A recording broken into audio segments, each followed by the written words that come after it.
देखिए इस लेक्चर में हम पढ़ने जा रहे हैं एसक्यूएल क्या है, एसक्यूएल क्या रोल प्ले करता है इन रिलेशनल डेटाबेस, फीचर्स क्या हैं, एडवांटेजेस क्या हैं एसक्यूएल के। फिर हम पढ़ेंगे basic components and commands of SQL. SQL एक प्रोग्रामिंग लैंग्वेज है जो कि यूज होती है for managing and manipulating relational databases. फिर से बोल रहा हूं मैं, एसक्यूएल एक प्रोग्रामिंग लैंग्वेज है जो कि यूज होती है फॉर मैनेजिंग एंड मैनिपुलेटिंग कौन से डेटाबेस, रिलेशनल डेटाबेस। कोई टेबल क्रिएट करना है एसक्यूएल की हेल्प से करोगे, कोई टेबल मॉडिफाई करना है एसक्यूएल की हेल्प से करोगे, कुछ रिट्रीव करना है, फाइंड करना है कुछ, वो भी एसक्यूएल की हेल्प से, कुछ डिलीट करना है वो भी एसक्यूएल की हेल्प से, डेटा एक्सेस को चेंज करना है कि कौन एक्सेस कर सकता है वो भी आप एसक्यूएल की मदद से करोगे। तो एसक्यूएल क्या है, एक प्रोग्रामिंग लैंग्वेज है। फुल फॉर्म क्या है, स्ट्रक्चर्ड क्वेरी लैंग्वेज। अब ये समझते हैं इसका नाम ऐसा क्यों है, स्ट्रक्चर्ड क्वेरी लैंग्वेज। स्ट्रक्चर्ड का क्या मतलब है सर, सुनिए मेरी बात। स्ट्रक्चर्ड मतलब ये डील करती है स्ट्रक्चर्ड डेटा के साथ। स्ट्रक्चर्ड मतलब यार डेटा जो होगा वो टेबल्स में स्टोर होगा, एक फॉर्मेट होगा। ऐसा नहीं है सर टेक्स्ट है, सिंपल टेक्स्ट है, कथा लिखी हुई है, ऐसा नहीं है। टेबल है, टेबल का एक फॉर्मेट होता है, राइट, उसी को बोलते हैं स्ट्रक्चर्ड है। आगे आने वाले लेक्चर्स में और समझ में आएगा कि स्ट्रक्चर्ड का मतलब क्या है, लेकिन फिलहाल क्या है सर, ऐसे ही बिखरा हुआ डेटा नहीं पड़ा हुआ, ठीक है। टेबल में स्टोर्ड है डेटा, उसका एक स्ट्रिक्ट फॉर्मेट है। जैसे कि एक टेबल है, दैट्स इट, दो कॉलम है, उसमें रोल नंबर है पहला कॉलम, दूसरा कॉलम क्या है आपका नाम। तो उसका एक स्ट्रिक्ट फॉर्मेट है कि जो रोल नंबर है वो एक नंबर ही होगा, ठीक है। इसको बोलते हैं स्ट्रिक्ट फॉर्मेट या फिर एक स्कीमा, ठीक है, बाद में पढ़ेंगे उसको। लेकिन फिलहाल क्या है, स्ट्रक्चर्ड क्वेरी लैंग्वेज में स्ट्रक्चर्ड का मतलब समझ में आ गया है कि डेटा स्ट्रक्चर्ड होगा, कि सर ये जो प्रोग्रामिंग लैंग्वेज है एसक्यूएल जो है वो डील करती है विद स्ट्रक्चर्ड डेटा। दूसरा वर्ड है क्वेरी। क्वेरी का मतलब क्या है सर, इसका जो मेन पर्पस है वो क्या है, क्वेरी करना है। बहुत सारा डेटा है, ठीक, उसमें से क्या फाइंड करना है कुछ, कि मेरे को ऐसे स्टूडेंट्स लाइए जिनके लास्ट नेम में एल आता हो, ठीक है। एसक्यूएल बहुत सारी चीज कर सकता है, जैसे मैंने आपको बताया कि सर कुछ अपडेट करना हो, कोई टेबल अपडेट करना है, कोई टेबल डिलीट करना है, कुछ भी करना है, लेकिन प्राइमरी पर्पस क्या है, fast retrieval of data, finding data quicker, ठीक है, ओके। और लैंग्वेज एक प्रोग्रामिंग लैंग्वेज है, that's it, for a specific purpose. यहाँ पर क्या है सर, डेटाबेस के साथ इंटरेक्ट करना है सर, ओके। तो एसक्यूएल मतलब structured query language, that's it. अब देखिए एसक्यूएल में बहुत सारी कमांड्स होती हैं, उनको 3 ग्रुप्स में डिवाइड कर दिया है। जैसे मैंने आपको बताया था, कुछ कमांड्स ऐसी हैं जो कि टेबल क्रिएट करती हैं, कुछ ऐसी है जो अपडेट करती हैं, कुछ डिलीट करती हैं, कुछ क्या एक्सेस को मॉडिफाई करती हैं। तो बहुत सारी कमांड्स हैं, तो हमने क्या कर दिया है, उनको ग्रुप कर दिया है कि कुछ कमांड इस ग्रुप में आ जाएंगी, कुछ एक बक्से में आ जाएंगी, कुछ कमांड एक बक्से में एंड कुछ कमांड एक बक्से में, ओके। जैसे कि आप देख सकते हैं main categories of SQL commands, DDL, DML and DCL. DDL का मतलब है डेटा डेफिनिशन लैंग्वेज, डीएमएल का मतलब है data manipulation language and DCL का मतलब है डेटा कंट्रोल लैंग्वेज। ये 3 कैटेगरीज हैं, ओके। बहुत सारी कमांड्स है एसक्यूएल में, उनको इन कैटेगरीज में डाल दिया गया। पहला देखते हैं डेटा डेफिनिशन। ये वो कैटेगरी है जिसमें वो कमांड्स आती हैं जो कि डिफाइन करती है स्ट्रक्चर ऑफ डेटाबेस को।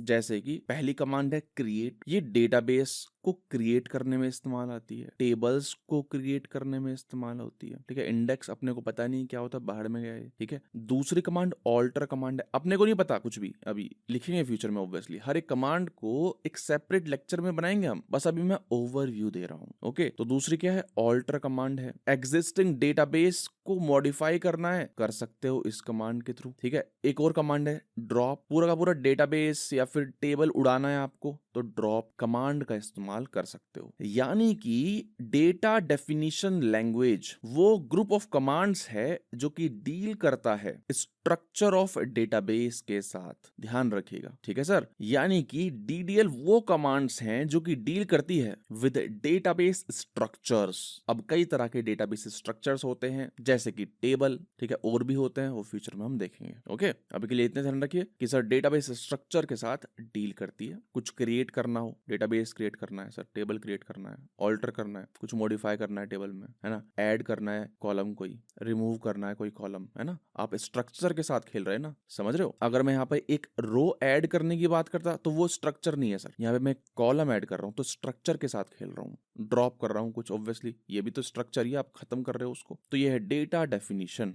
दूसरा ग्रुप है DML, डेटा मैनिपुलेशन लैंग्वेज। इसमें वो कमांड्स आती हैं जिसमें कि आप एक्चुअल डेटा के साथ डील करते हो, यानी कि कोई टेबल है ना, स्टूडेंट टेबल, उसमें एक रो ऐड करनी है, यानी कि एक स्टूडेंट ऐड करना है। वो आप किससे करोगे, इंसर्ट कमांड से करोगे। कोई एग्जिस्टिंग रिकॉर्ड है, ठीक है, किसी का आपको नेम चेंज करना है ना उसी टेबल में, तो आप अपडेट कमांड यूज करोगे। कोई रो डिलीट ही करनी है ना, कोई आइटम कोई स्टूडेंट डिलीट करना है टेबल में से, तो डिलीट कमांड इस्तेमाल करोगे। रिट्रीव करना है डेटा, फेच करना है, ढूंढना है, तो आप सिलेक्ट कमांड का इस्तेमाल करोगे। ऑब्वियसली हम देखेंगे कैसे करेंगे, लेकिन ये क्या है, ये हमने ग्रुप कर दिया बेसिकली DML में। ओके, कि सर वो कमांड्स जो कि एक्चुअल डेटा के साथ डील करते हैं। फिर तीसरी कैटेगरी है डेटा कंट्रोल लैंग्वेज। ये वो कमांड्स हैं जो कि एक्सेस को कंट्रोल करती हैं कि सर किस यूजर के पास क्या एक्सेस है। दो कमांड्स हैं, ग्रांट ये राइट्स प्रदान करती है, रिवोक ये राइट्स को हटाती है किसी यूजर से, ठीक है। डिटेल में फ्यूचर वीडियोस में जाएंगे। Okay,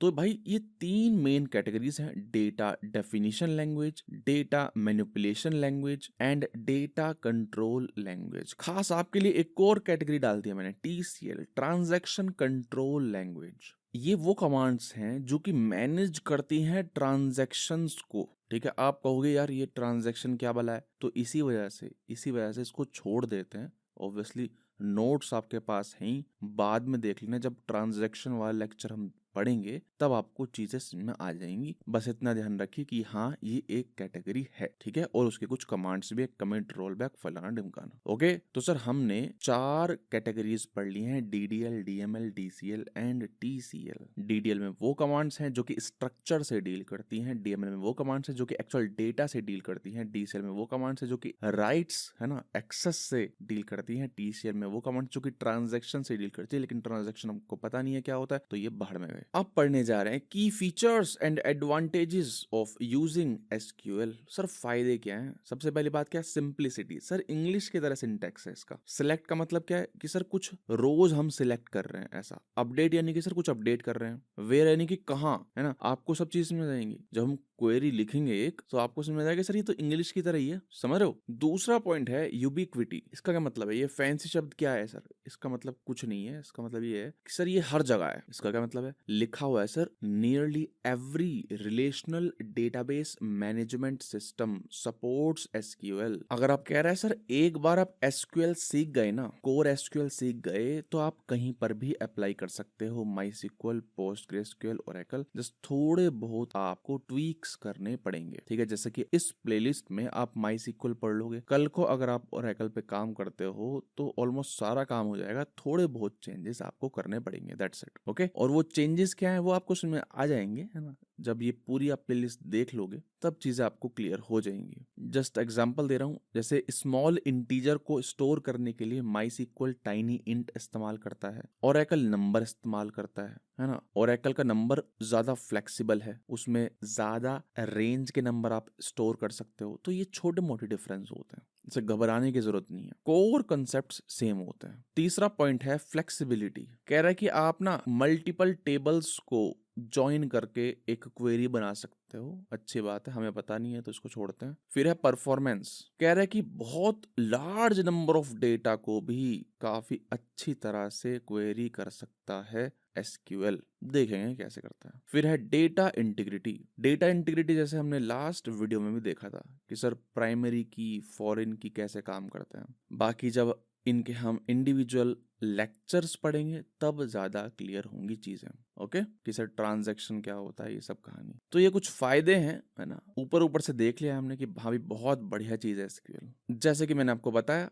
MySQL is one of the most popular open source relational database management system जो कि यूज करती है SQL को। ओके, कैसे करता है बताता हूँ। स्टेटमेंट लिखे हुए हैं 3, ठीक है। आप क्या करते हैं, आपके पास एक सॉफ्टवेयर होगा, ठीक है, लिखा हुआ है कि MySQL CLI command line interface या फिर GUI, ग्राफिकल यूजर इंटरफेस, है ना, कोई आपके पास खूबसूरत सा सॉफ्टवेयर होगा, वहां पर आपको स्टेटमेंट लिखने हैं SQL के, जैसे कि आपने लिखा क्रिएट टेबल करके कुछ, कि हाँ भाई एक टेबल क्रिएट कर दो, ऐसे, है ना। इनका एक सॉफ्टवेयर होगा MySQL का, वो आप ओपन करेंगे, वहां पर एक कमांड लिख देंगे। फिर दूसरा क्या है, एग्जीक्यूट करेंगे, लिख दिया आपने, फिर उसको एग्जीक्यूट करेंगे, यानी कि रन करेंगे उसको। लिखा हुआ है कि सर MySQL के अंदर के जो कंपोनेंट्स हैं वो समझेंगे उस SQL को, ठीक है, और रन कर देंगे। वही लिखा हुआ है SQL इंजन, यानी कि उसके अंदर के जो कंपोनेंट्स हैं अंदर के वो समझेंगे, ठीक है, और रन कर देंगे अगेंस्ट द डेटाबेस। देखेंगे कैसे होता है। तीसरा क्या है कि जब रन हो जाएगी वो क्वेरी,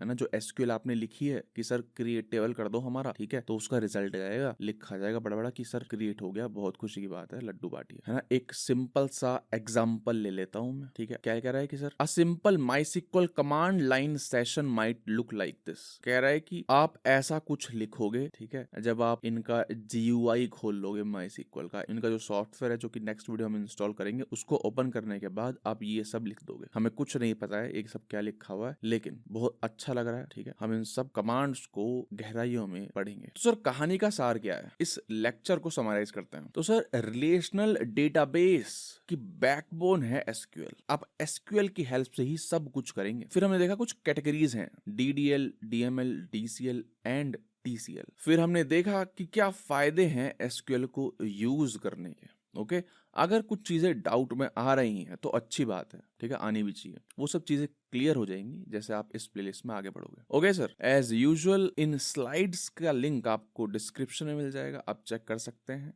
एंड अगर आपको वीडियो अच्छी लगी आप लाइक कर सकते हैं। Please consider subscribing. मिलते हैं नेक्स्ट वीडियो में जिसका लिंक आपको यहाँ पर मिल जाएगा।